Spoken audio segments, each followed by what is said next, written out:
Halo Sobat Santuy, gimana nih kabarnya? Semoga sobat-sobat semua dalam kondisi yang sehat dan Mimin doakan semoga diperlancar rezekinya juga ya. Oke sob, untuk menemani kegabutan kalian nih, kali ini Mimin akan menceritakan sebuah film yang berjudul Encounter of the Spooky Kind. Film ini menceritakan istri seorang pengemudi delman dan juga kliennya yang sangat kaya raya, berselingkuh dan menjadi kekasih rahasia. Mereka bahkan memutuskan untuk menyingkirkan suami wanita itu. Jadi mereka menyewa seorang penyihir yang kuat untuk membunuhnya dengan ilmu santet. Tetapi rekan penyihir itu turun tangan untuk melindungi pria yang akan disantet itu. Dan terjadilah pertarungan antar dua saudara seperguruan itu.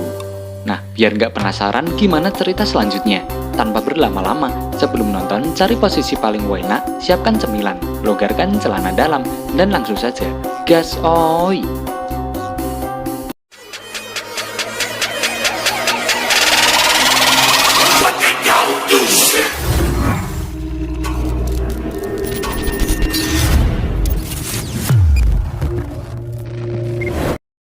Di awal film, kita akan diperlihatkan seorang yang bernama Sammo-hung yang sedang diserang oleh beberapa setan di kegelapan. Tak berselang lama, ia pun terjatuh dari tempat tidurnya. Ternyata itu semua hanyalah mimpi saja. Setelah itu, ia bertanya kepada istrinya dari mana mendapatkan baju pink yang sedang dikenakan sekarang. Karena sejatinya Sammo-hung tak pernah memberikan baju tersebut. Dengan nada gugup, istrinya menjawab jika ia mengumpulkan uang sedikit demi sedikit untuk membelinya. Sammo-hung yang sudah sayang kepada istrinya pun langsung mempercayainya.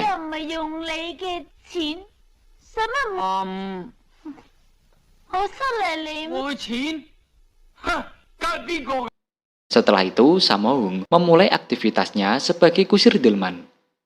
Terlihat dia sedang mengantarkan majikannya yang bernama Tuan Cheng. Setelah sampai di sana, Sammo-hung mengatakan jika ia akan menjemput kembali Tuan Cheng jika api dupanya sudah habis. Sembari menunggu, ia makan tahu bersama kawan-kawannya yang ada di pasar. Lalu tiba-tiba sang penjual tahu menceritakan sebuah kisah di mana dahulu kala ada seorang kusir delman yang selalu bekerja seharian dan di suatu hari kusir itu memutuskan untuk pulang lebih awal. Dan betapa terkejutnya saat sampai di rumah, ia mendapati istrinya yang sedang berselingkuh. Sejak saat itulah sang kusir memutuskan untuk berjualan tahu agar ia bisa memantau istrinya. Dan ternyata nih, kisah itu merupakan kisah nyata dari pengalaman pribadinya. Alhasil, sang istri pun memarahinya karena telah membongkar skandalnya di masa lalu. Nah, melihat kejadian itu, mereka bertiga pun bergegas pulang ke rumah untuk melihat istrinya masing-masing. Setibanya di rumah, Sammo-hung melihat ada dua pria yang sedang mengintip ke dalam rumahnya. Rupanya benar saja, istri Sammo-hung sedang berselingkuh dengan seseorang. Sontak saja, Sammo-hung langsung menggedor pintu rumahnya. Ternyata, istrinya berselingkuh dengan Tuan Cheng, majikannya sendiri. Karena panik, Tuan Cheng pun langsung kabur lewat jendela. Kemudian, Sammo-hung yang berhasil mendobrak pintu rumahnya, berusaha akan membunuh selingkuhannya. Tapi sayangnya, Sammo-hung tak mendapati orang itu. Malah di sini, istrinya yang marah-marah karena telah dituduh selingkuh oleh Sammo-hung. Sammo-hung yang polos pun hanya bisa diam saja. Lalu ia menanyakan sepatu asing yang ada di ranjang tidur mereka. Sang istri mengatakan bahwa itu adalah sepatu milik Sammo-hung. Saat Sammo-hung akan membantahnya, ia baru sadar kalau api dupanya hampir habis, yang menandakan ia harus kembali menjemput Tuan Cheng. Di malam harinya, Tuan Cheng mengobrol dengan bawahannya yang bernama To Pang-yun. Nah, karena Tuan Cheng takut perselingkuhannya terbongkar, ia berniat akan membunuh Sammo-hung. Kemudian To Pang-yun menyarankan untuk membunuh Sammo-hung menggunakan ilmu santet saja agar tidak meninggalkan jejak.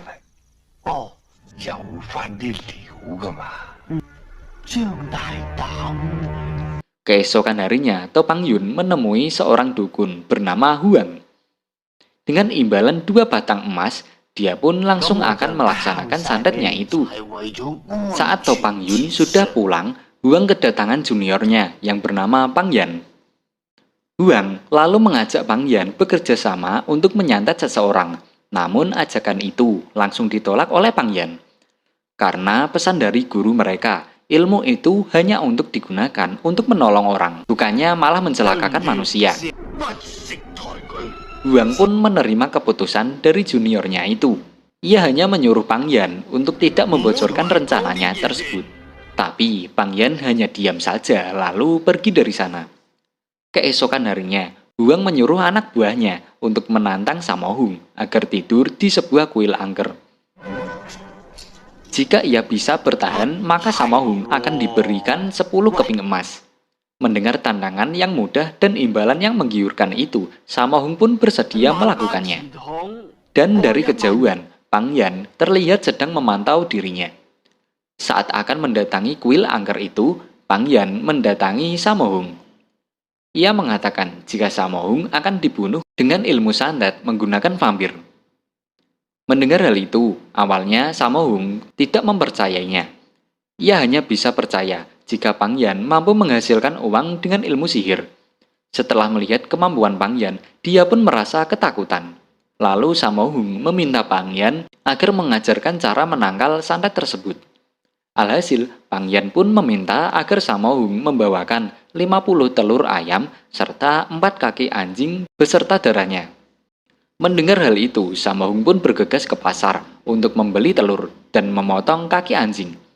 Tapi saat Sammo Hung meninggalkan penjual telur itu untuk memotong kaki anjing, si penjual mencurangi Sammo Hung dengan mencampurkan telur ayam dan telur bebek. Setelah itu, Pang Yan memberitahukan jika Sammo Hung nantinya disuruh untuk tidur di atas peti mati. Dan ketika vampir itu akan bangkit, ia menyuruh melemparkan telur ayam itu agar telurnya kembali menutup. Dan jika telurnya sudah habis, maka yang terakhir siramlah vampir itu menggunakan darah anjing. Saat malam hari, Huang mulai menjalankan ritual santetnya di rumah Tuan Cheng. Namun dia merasa kesulitan karena Sammo Hung sudah tahu penangkal.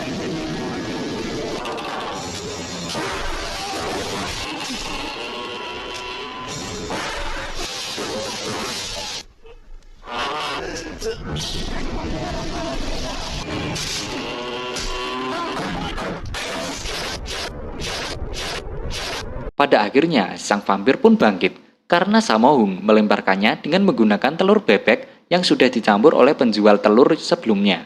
Dan pertarungan pun terjadi.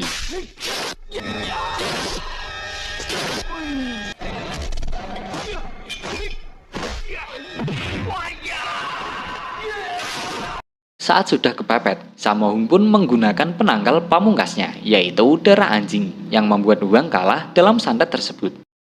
Karena rencana santet itu gagal, Topang Yun pun memiliki ide lain. Keesokan harinya, Sammo Hung melihat ada 2 pria yang mengintip rumahnya lagi. Tak ingin terjadi kesalahan kedua kalinya, Sammo Hung pun langsung mendobrak pintu rumahnya. Tapi saat dia masuk ke dalam rumahnya itu, ia pun malah sangat panik nih, dikarenakan keadaan rumahnya yang sudah berantakan, dan ada darah juga di lantai itu. Lalu, tak berselang lama, datanglah inspektur yang menuduh jika Sammo Hung telah membunuh istrinya. Tentu saja di sini Sammo Hung langsung membantahnya. Ia pun membela dirinya, karena sejak dari tadi ia makan tahu di pasar sebelum datang ke rumah. Dan ketika mereka menanyai penjual tahu agar memberikan saksi, ternyata si penjual sudah mengalami stroke yang tak bisa memberikan kesaksiannya. Nah, karena tidak bisa berbicara, inspektur menyuruh sang penjual untuk menuliskan kata iya atau tidak di sebuah kertas. Dan kata yang ditulis oleh si penjual adalah tidak, yang berarti Sammo Hung tidak makan tahu di tempatnya tadi. Alhasil, Sammo Hung dibawa ke penjara oleh inspektur atas tuduhan pembunuhan istrinya. Di penjara, Sammo Hung diberikan makanan yang sangat lezat nih, yang diberikan oleh Tuan Cheng, karena besok Sammo Hung akan dihukum mati. Karena takut mati, ia pun berusaha untuk kabur dari penjara. Lalu saat ia sudah berhasil kabur, Samohung yang sangat lelah memutuskan untuk beristirahat di sebuah rumah yang sudah rusak.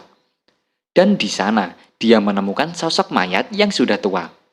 Karena sudah mengantuk berat, ia pun tidur di sebelah mayat tersebut.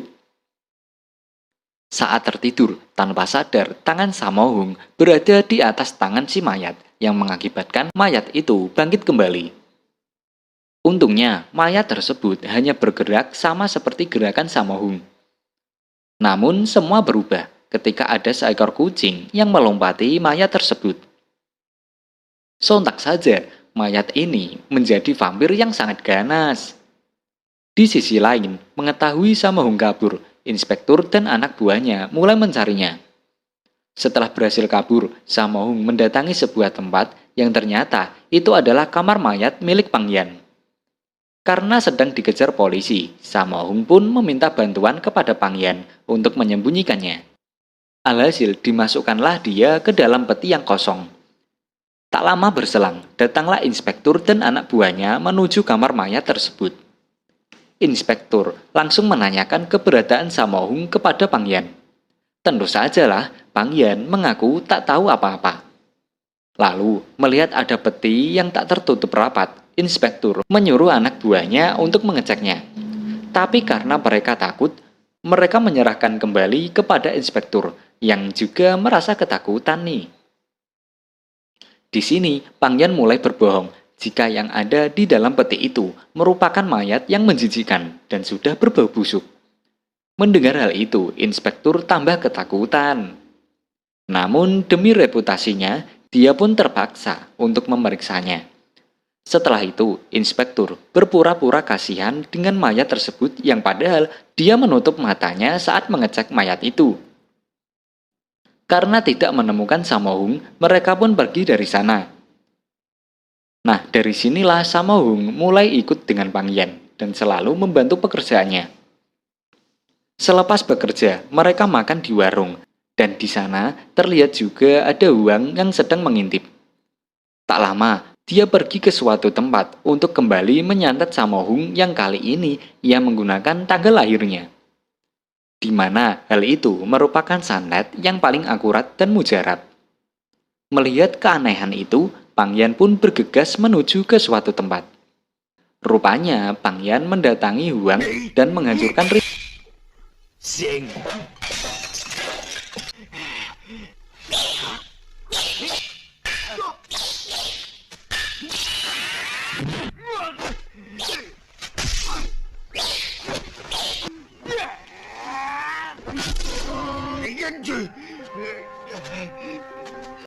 Setelah itu, Pangyan menanyakan kepada Samohung tentang siapa saja yang tahu tanggal lahirnya. Samohung pun menjawab, cuma istrinya dan juga Tuan Cheng. Nah, karena istrinya sudah mati, maka Pangyan pun menduga bahwa selama ini yang berusaha menyantet Samohung adalah Tuan Cheng.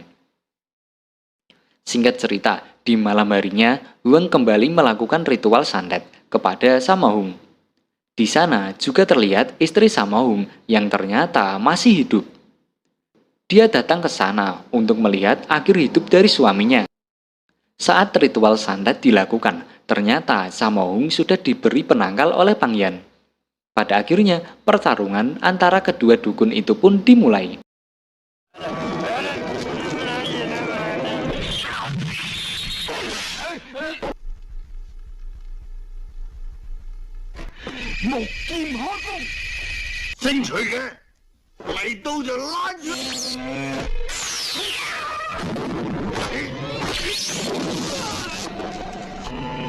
Di tengah pertarungan, Huang meminta agar Dewa Pedang merasuki Tuan Cheng, sedangkan Pangyan meminta Dewa Tombak untuk merasuki Samohung. Tuan Cheng pun berhasil dibunuh oleh Samohung. Begitu juga dengan Huang yang mati terbakar. Sementara Pangyan juga ikut tewas nih, dikarenakan sudah tidak bisa menahan rasa sakit dari ilmu santet seniornya tadi. Film pun diakhiri dengan pertemuan kembali antara Samohung dan istrinya. Namun karena Samohung sudah mengetahui semuanya, maka yang terjadi adalah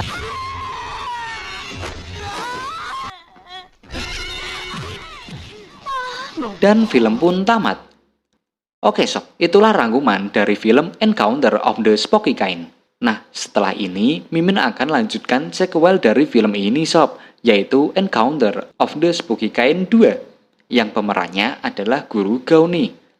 Tentu akan semakin seru dengan kehadiran Guru Gao nih. Oke sob, Mimin ucapkan terima kasih bagi sobat yang telah menonton video ini, dan sampai jumpa di video-video selanjutnya. Bye-bye.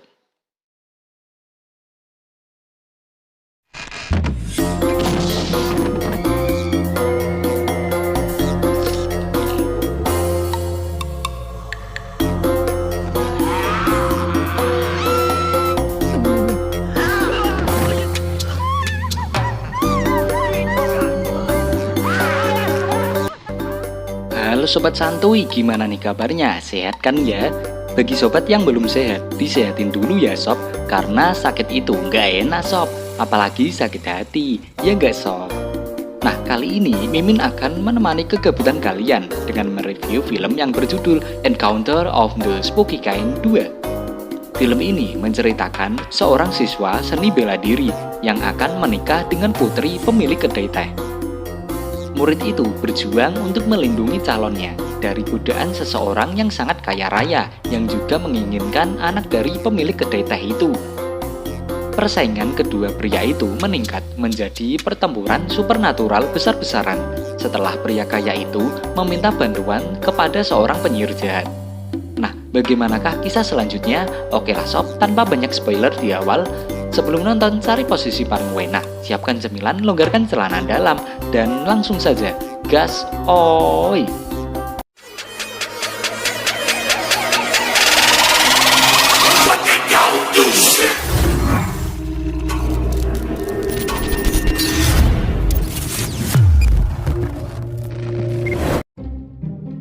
Film diawali dengan memperlihatkan seorang pria dan wanita yang sedang berlarian dikejar oleh para warga.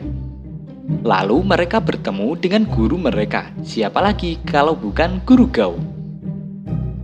Dua orang itu pun masuk dan bersembunyi di sebuah rumah yang sudah tak berpenghuni. Kemudian datanglah para warga di sana yang sedang mencari keberadaan pasangan tadi. Guru Gao pun mengatakan jika pasangan itu berlari ke hutan. Mereka pun mencarinya ke hutan. Pria ini bernama Samohung, sedangkan wanitanya bernama Mimi. Guru Gao meminta agar mereka tinggal dulu di tempat itu. Setelah itu, Samohung dan Mimi beristirahat di tempat itu. Namun saat mereka berdua sedang beristirahat, tiba-tiba saja datang sosok vampir yang mendekati mereka. Ternyata vampir ini merasa birahi nih karena melihat sosok Mimi yang sangat cantik. Alhasil terjadilah pertarungan antara Samohung dan vampir tersebut.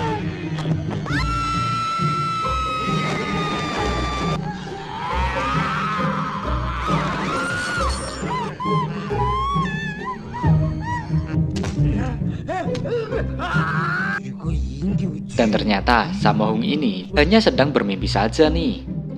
Setelah itu, Guru Gao mengajak kedua muridnya untuk minum teh di kedai milik Tuan Zhu.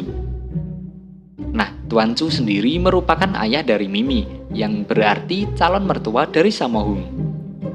Di sini, Tuan Zhu meminta bantuan kepada Guru Gao untuk menolong seorang kokinya yang mengalami luka bakar. Sementara Samohung dan Mang Hoi naik ke atas untuk menemui Mimi. Namun ketika mereka sudah sampai atas, Samohung melihat jika Mimi sedang digoda oleh Lansi, seorang pemuda kaya raya yang ada di kota itu. Saat Mimi akan mengantarkan teh milik Lansi, Samohung pun menghentikannya dan menggantikannya untuk mengantarkan teh itu kepada Lansi, sekaligus memperingatkan untuk tidak mengganggu Mimi lagi. Mendengar hal itu, Lansi pun tak terima dan alhasil Samohung langsung menantang Lansi untuk berduel di luar kedai. Nah, Lansi yang sangat panik ini langsung meminta bantuan kepada dukun pribadinya. Sang dukun lalu memberikan biji hitam yang dikunyah monyet agar dirinya bisa bertarung layaknya monyet. Dan benar saja, Samohung dibuat repot oleh bela diri Lansi yang mirip dengan gerakan dari sang monyet.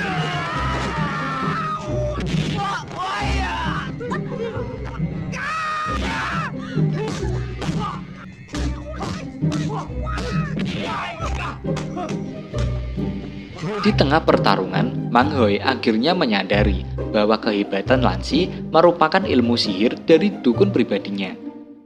Alhasil, dia membawakan seekor anjing untuk menangkal sihirnya tersebut.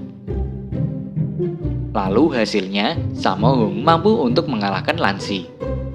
Melihat semua keributan itu, Tuan Zhu memarahi Sammo Hung dan mengancam akan membatalkan pernikahannya dengan Mimi.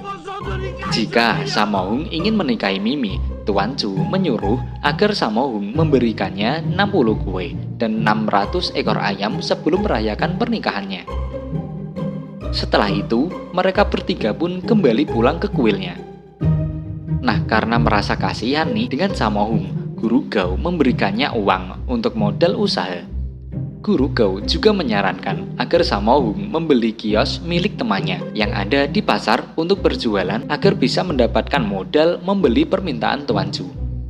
Sammo Hung pun berterima kasih dan bergegas untuk mencari teman Guru Gao itu. Di malam harinya, Sammo Hung dan Mang Hoi menggelar acara pembukaan kios mereka. Tapi naas, tidak ada satupun orang yang makan di kios itu. Tak lama berselang, Guru Gao datang dan terus menyemangati kedua muridnya itu. Saat Sammo Hung menawarkan dagangannya itu kepada Guru Gao, namun Guru Gao malah menolaknya karena dia sudah memesan tempat di restoran seberang. Kemudian, pada tengah malam, Sammo Hung yang masih berjualan mendapatkan pelanggan pertamanya, yaitu seorang wanita. Namun saat wanita itu pergi, Sammo Hung baru sadar kalau uangnya berubah menjadi kertas biasa, yang berarti wanita yang barusan adalah seorang hantu. Sammo Hung yang kesal, ia pun langsung mengejar dan akan menghajarnya. Saat sudah sampai di rumah si hantu, Sammo Hung melihat jika hantu tersebut sedang menyuapi ibunya. Setelah hantu itu keluar, Sammo Hung pun langsung menyerang menggunakan ranting.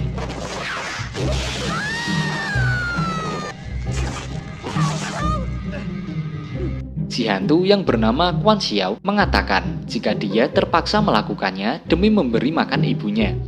Tak berselang lama, ibunya pun memanggil namanya, dan Quan Xiao memohon kepada Sammo Hung agar tidak memberitahu ibunya jika dirinya sudah mati, sekaligus meminta Sammo Hung mengaku sebagai sepupunya di depan sang ibu. Tak punya pilihan, Sammo Hung pun menuruti permintaan dari Quan Xiao. Bukan hanya itu, Quan Xiao juga mengatakan jika Sammo Hung mengajak mereka untuk main ke rumahnya.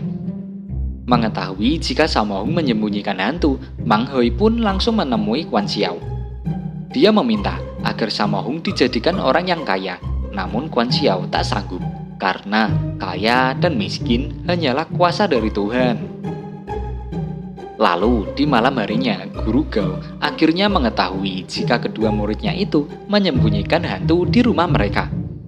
Alhasil, terjadilah beda pendapat antara Sammo Hung dan Guru Gao yang berniat membasmi hantu tersebut.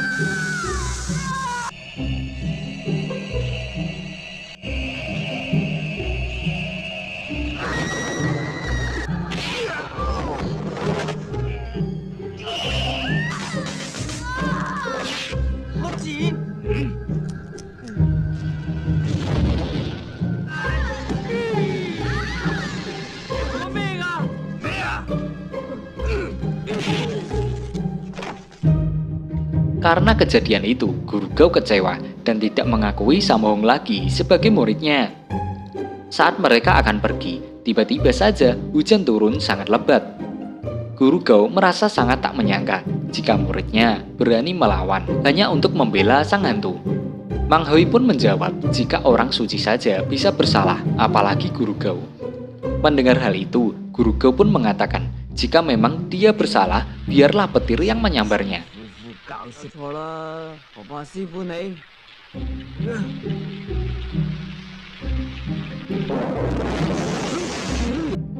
Setelah itu, Guru Gao pun mengaku salah dan kembali menemui Sammo Hung dan Quan Xiao. Ia langsung meminta maaf dan mengatakan jika manusia dan hantu tidak bisa untuk hidup bersama. Namun dia punya cara lain dan akan membawa mereka menuju kuilnya untuk menyatukan yin dan yang mereka. Sebelum pergi, karena merasa bersalah telah memukul gurunya, Sammo Hung pun meminta agar Guru Gao membalas pukulannya tadi. Tapi ia meminta agar tidak terlalu keras. Namun Guru Gao malah mengeluarkan semua tenaganya nih. Di sisi lain, terlihat Lansi dan dukunnya sedang melakukan sebuah ritual. Lansi ingin menyantet Sammo Hung menggunakan metode tanggal lahirnya.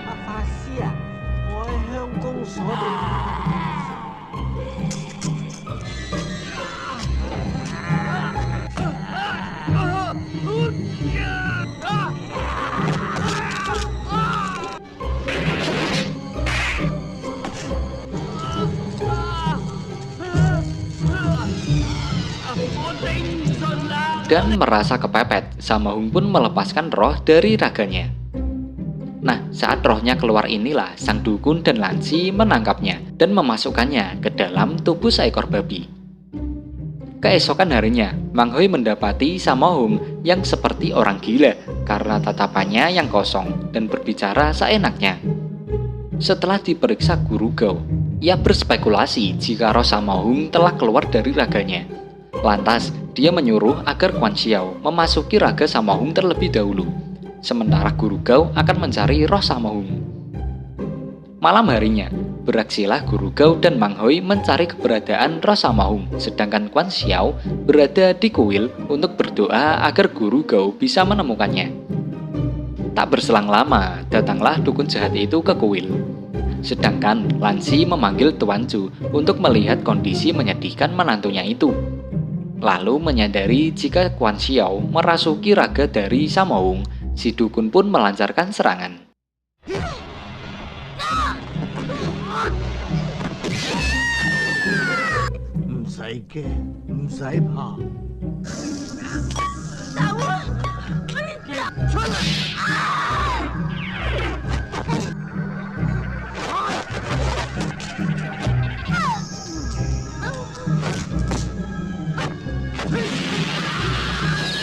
Setelah Quan Xiao kalah, Tuan Chu pun datang.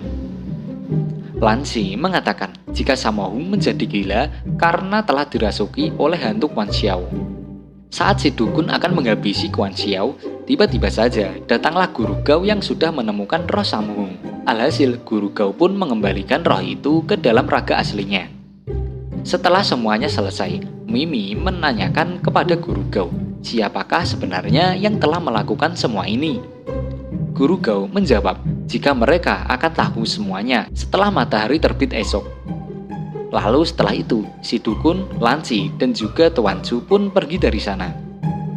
Nah, karena takut aksinya terbongkar, si dukun mempunyai rencana dan menyuruh Lansi untuk mengundang Tuan Chu ke rumahnya untuk diberikan minuman yang beracun. Usai meminumnya, Tuan Chu pun bisa dikendalikan oleh si dukun. Alhasil, Sammo Hung pun menjadi korban kebrutalan dari Tuan Chu yang sudah dikendalikan itu. Tapi semua itu bisa dihentikan oleh Guru Gao yang langsung menyadarkan Tuan Chu. Kemudian, Guru Gao menyiapkan ritualnya untuk melakukan serangan balik kepada sang dukun.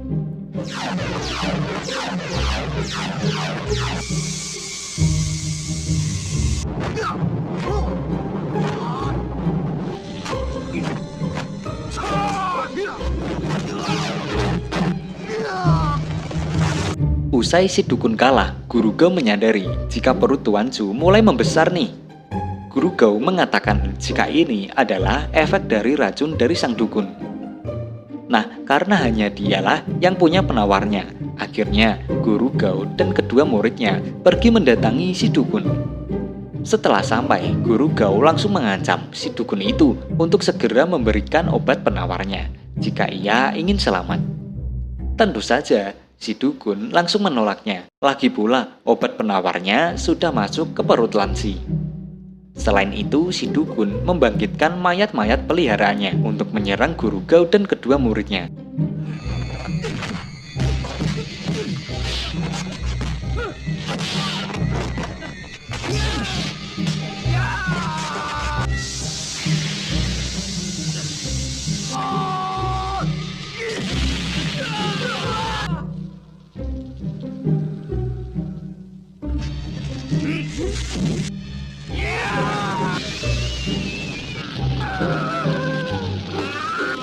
Pada pada akhirnya, sang dukun pun tewas terbakar. Dan karena obat penawarnya sudah diterna, maka dengan terpaksa Tuan Chu harus meminum air kencing dari Lansi. Dan film pun tamat. Oke sob, itulah rangkuman dari film ini. Nah, menurut sobat bagaimana nih ceritanya? Bagusan yang mana? Yang satu atau yang dua? Kalau Mimin sih milih yang dua karena ada guru Gao di sana. Nah, terima kasih sudah menonton ya sob. Dan sekian dulu video kali ini. Sampai jumpa di video-video selanjutnya. Bye-bye.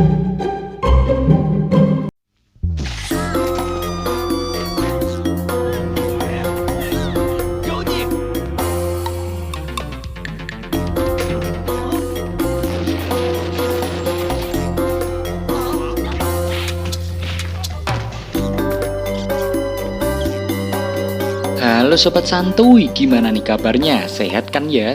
Bagi sobat yang belum sehat, disehatin dulu ya sob. Karena sakit itu nggak enak sob, apalagi sakit hati, ya nggak sob? Oke sob, untuk menemani kegabutan kalian nih, kali ini Mimin akan mereview film yang berjudul Mad Mad Ghost. Film ini jadul banget nih sob. Waktu kecil, ini nih film kesukaan Mimin. Diputar di TV, belum ada HP apalagi internet. Film ini dirilis sudah sekitar 31 tahun yang lalu nih. Wah, jika sobat pernah nonton film ini di TV, mungkin udah punya anak atau bahkan cucu ya sob. Wah, gak kerasa waktu udah begitu cepat berlalu ya. Nah, film ini menceritakan sebuah perguruan Taois dan ada beberapa murid yang belajar menaklukkan hantu dengan guru mereka. Siapa lagi kalau bukan si legendaris penakluk hantu, Guru Gao. Namun para murid hanya diajarkan teori-teorinya saja tanpa pernah praktek langsung. Nah, bagaimanakah jika para murid itu bertemu hantu sungguhan nih? Biar nggak penasaran gimana cerita selanjutnya tanpa berlama-lama, sebelum nonton, cari posisi paling enak, siapkan cemilan, longgarkan celana dalam, dan langsung saja gas oi!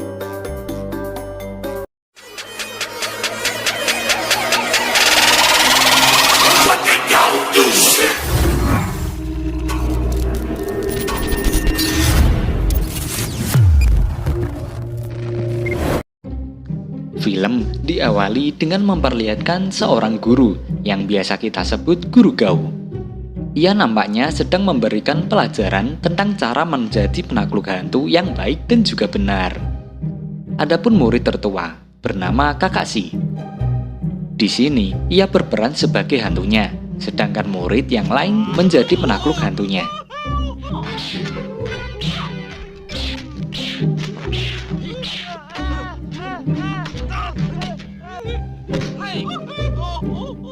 Setelah selesai berlatih, Guru Gao menjelaskan kepada murid-muridnya tentang pengetahuan ilmu sihir. Di tengah penjelasan tersebut, salah satu muridnya yang bernama Aying sedang melamun nih. Ia membayangkan jika dirinya menjadi seorang penakluk hantu yang hebat.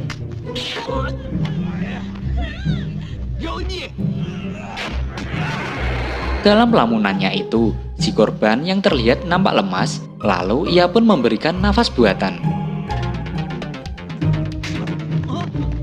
Usai kejadian tersebut, Aying mengatakan jika mereka ingin menaklukkan hantu sungguhan, dan ia juga sudah bosan dengan pelajaran teori dari Guru Gao yang itu-itu saja. Ternyata, teman-teman Aying juga berpikiran hal yang sama. Mendengar itu, Guru Gao pun menyanggupi permintaan para muridnya itu, dan ia langsung mengajak mereka semua ke suatu gedung kosong. Singkat cerita, mereka ini sudah sampai di gedung kosong itu. Guru Gao melakukan sebuah ritual untuk mengundang para hantu agar segera hadir di sana. Lalu Guru Gao menyuruh para muridnya untuk menangkap hantu yang ada di dalam gedung. Tapi untuk menemukannya, mereka harus melangkah sebanyak 37 kali ke depan. Dan dengan rasa takutnya, para murid pun masuk dengan menghitung langkah kaki mereka. Setelah itu, mereka nampak ketakutan dan enggan mengeceknya. Lalu, satu murid perempuanlah yang akhirnya masuk ke dalam.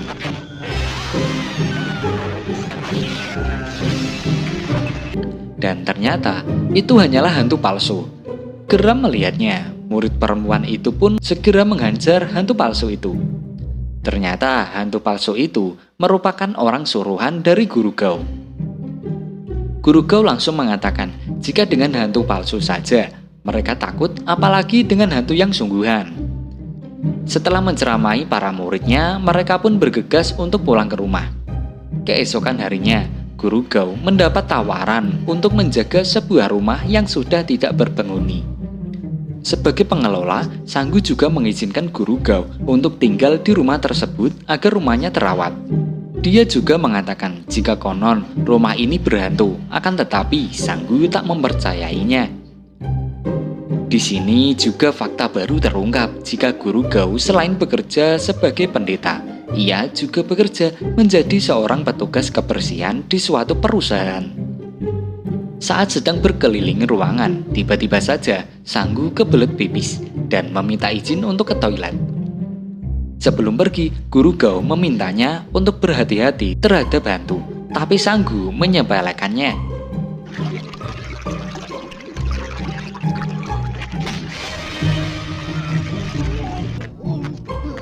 Kemudian, setelah dari toilet, Guru Gao bertanya apa yang sedang terjadi. Sanggu pun mengaku jika tak terjadi apa-apa, karena dirinya gengsi telah meragukan keberadaan hantu. Dengan rasa takut, ia pun pergi dari rumah tersebut dan memberikan kunci rumahnya kepada Guru Gao. Di sisi lain, di rumah, para murid terlihat sedang melayani para pelanggan. Orang-orang tersebut bermaksud meminta saran untuk kemakmuran bisnis mereka kepada Guru Gao yang ahli dalam Feng Shui. Tak lama berselang, pulanglah Guru Gao ke rumah. Dia meminta izin untuk berganti kostum terlebih dahulu pada pelanggannya. Nah, karena para pelanggan melihat Guru Gao memakai seragam petugas kebersihan, mereka pun mulai ragu dengan tempat tersebut. Dan benar saja, ketika Guru Gao menggunakan kostum untuk melayani para pelanggan tersebut, mereka pun sudah kabur. Lalu tak berselang lama, datanglah orang pemilik rumah itu, dan ternyata Guru Gao hanya mengontrak di rumah itu. Dia datang bermasuk untuk menagih uang sewanya. Di sini Guru Gao mengaku jika dirinya belum mempunyai uang sama sekali. Untuk itu, Guru Gao juga akan berniat pergi meninggalkan tempat tersebut. Nah, karena merasa tak tega, sang pemilik pun mengizinkan Guru Gao untuk membereskan barang-barangnya sampai besok pagi. Mendengar hal itu, para murid pun mulai bersedih. Namun di sini Guru Gao langsung menghibur mereka dan juga mengatakan jika dirinya sudah mendapatkan tempat tinggal baru yang lebih layak dari rumah ini. Lalu setelah itu, Guru Gao menampar salah satu muridnya yang ternyata ketahuan membawa majalah dewasa. Keesokan harinya, Guru Gao memulai ritual untuk menghuni rumah barunya. Di sana juga terlihat ada foto leluhur dari pemilik rumah tersebut. Nah, di malam harinya, hantu dari leluhur tadi ternyata menghuni rumah tersebut saat ini. Hantu pasangan suami istri tersebut bernama Zhang dan Akun. Akun sendiri diperlakukan oleh Zhang layaknya seorang budak oleh suaminya tersebut. Sehari-hari, Akun disuruh untuk memijat sambil dibentak-bentak, bahkan sampai dipukul.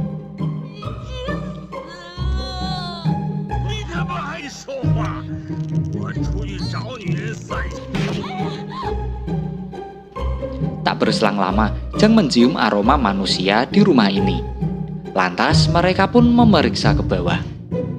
Melihat Guru Gao sedang tertidur, Akun dipaksa untuk menakut-nakutinya. Tapi di sini, untungnya Guru Gao tertidur sambil memakai jimat penangkal hantu yang membuat Zhang tidak bisa untuk berbuat apa-apa.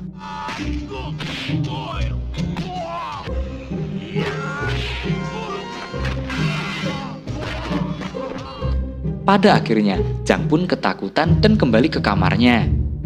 Setelah itu, Akun menanyakan tentang kondisi suaminya itu di dalam. Namun yang terjadi adalah Akun dihajar habis-habisan oleh Zhang. Nah, suara siksaan itu terdengar sampai ke bawah hingga membangunkan Guru Gao yang langsung mendatangi mereka berdua.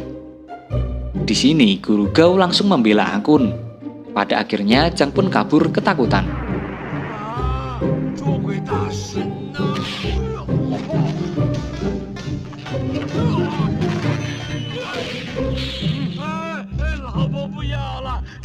Setelah itu, Guru Gao mencegah Akun untuk mencari suaminya. Ia juga meminta agar segera melupakan suami jahatnya itu. Namun, Akun mengatakan jika dia tidak sanggup untuk hidup menjanda, yang pada akhirnya Guru Gaulah yang akan menjaganya nanti. Keesokan harinya, sebelum berangkat bekerja, Guru Gau berpesan kepada Akun jika muridnya akan datang ke rumah ini. Jadi dia tidak boleh takut karena semua murid-muridnya adalah orang yang baik hati. Sementara itu, di luar rumah terlihat ada 2 orang bule yang sedang mengintai rumah Guru Gau. Rupanya mereka sedang mengincar emas yang terkubur di dalam rumah tersebut. Tapi mereka menunda mencarinya ketika melihat murid-murid Guru Gau yang datang ke sana. Di malam harinya, semua murid pria terlihat sedang berjudi, sementara Ahui, murid perempuan, terlihat sedang berlatih pedang di luar rumah. Kembali ke mereka berempat yang ternyata di sini kakak Sila yang memenangkan banyak uang judi tersebut. Alhasil, karena mereka bertiga kalah banyak, maka mereka berniat akan menakut-nakuti kakak Si demi merampas uangnya kembali.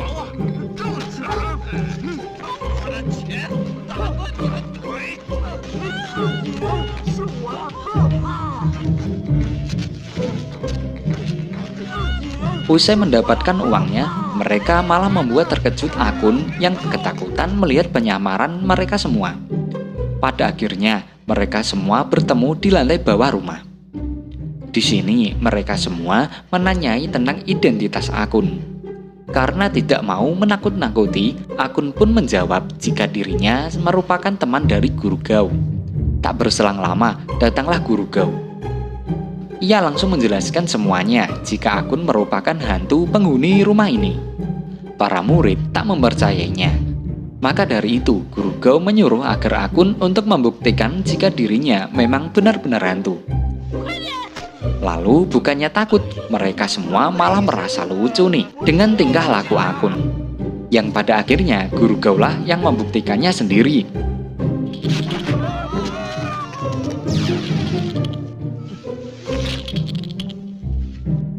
Usai semuanya percaya, datanglah Zhang dengan temannya untuk balas dendam dengan Guru Gau dan pertarungan pun terjadi.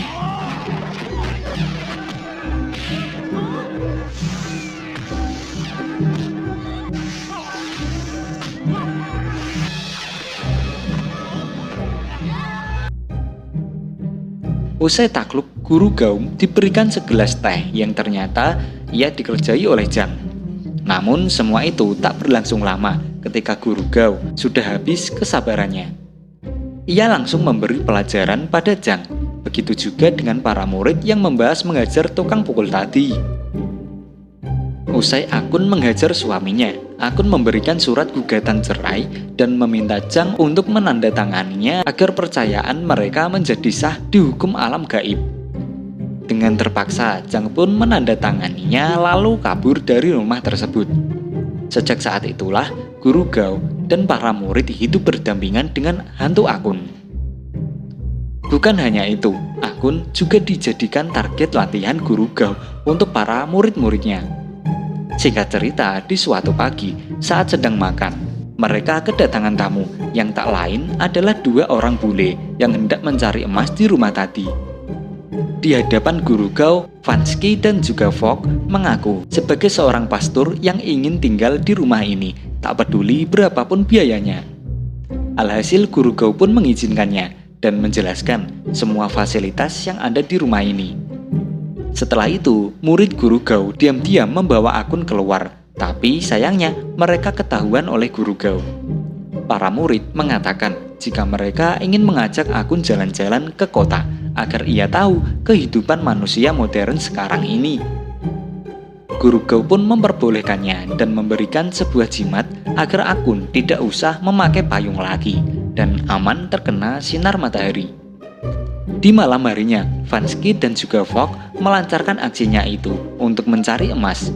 Fogg bertugas untuk mengalihkan perhatian Guru Gau, sedangkan Vansky mencari tempatnya menggunakan sebuah detektor logam. Fogg langsung bergegas mendatangi Guru Gau dan menawari minuman anggur merah cap orang tua. Nah, setelah berkeliling rumah, Vansky akhirnya menemukan tempat di mana emas itu ditimbun. Alhasil, dia langsung mendatangi Fogg dan membius Guru Gau sampai pingsan. Di sisi lain, setelah asik berkeliling kota, Akun dan yang lainnya pun pulang ke rumah. Setibanya di sana, mereka terkejut ketika melihat Guru Gao yang sedang pingsan. Setelah meletakkan Guru Gao di kamar, Akun melihat jika dua orang bule itu sedang menggali tanah di depan rumah. Kemudian, para murid pun menghampirinya dan menanyakan apa yang sedang mereka lakukan. Tak mau usahanya terbongkar, kedua bule tersebut langsung melakukan perlawanan. Sementara itu, Akun berusaha membangunkan Guru Gao dari pingsannya menggunakan kekuatan gaibnya. Setelah tersadar, Guru Gao langsung membantu para murid untuk meringkus kedua bule tadi. Setelah kedua bule tersebut lari ketakutan, mereka yang penasaran langsung menyuruh Akun untuk memeriksa apa yang ada di dalam tanah itu. Tahu di dalam ada emas, para murid pun berniat menggalinya. Namun Guru Gao melarangnya dengan alasan yang tak jelas, yang padahal nih dia sendiri ingin mengambil emas itu sendirian. Akhirnya di sisi lain kedua bule tadi datang ke tempat dukun untuk menyantet si Akun.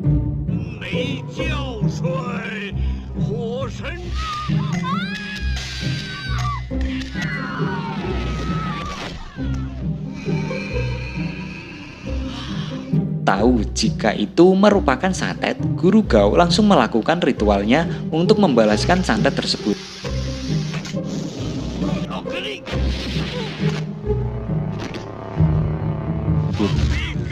Usai membunuh sang dukun, kedua bule itu pun berencana kembali ke rumah Guru Gao untuk membunuh mereka semua. Namun usaha mereka bisa diredam karena Guru Gao tahu dan menyuruh murid-muridnya untuk menyiapkan sebuah jebakan di rumah. Sementara Guru Gao akan berusaha menyembuhkan Akun dari luka santet tadi.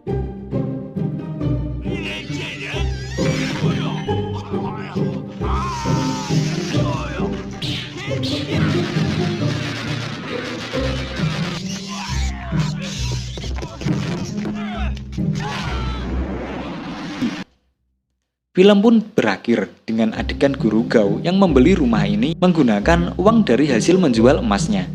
Tak lama berselang, datanglah sang pemilik rumah asli yang tak lain adalah Akun dan film pun tamat. Oke sob, itulah rangkuman dari film Mad Mad Ghost. Berbeda dari film-film Guru Gao yang lainnya nih, di film ini tidak ada vampirnya ya sob. Nah, bagaimana tanggapan sobat nih tentang film ini? Mimin ingin meminta bantuan pada sobat pecinta film jadul nih untuk memberi kritik dan juga sarannya demi kemajuan channel ini dengan menuliskannya di kolom komentar ya sob. Dan terima kasih sudah menonton video ini ya sob. Sampai jumpa di video selanjutnya. Bye bye.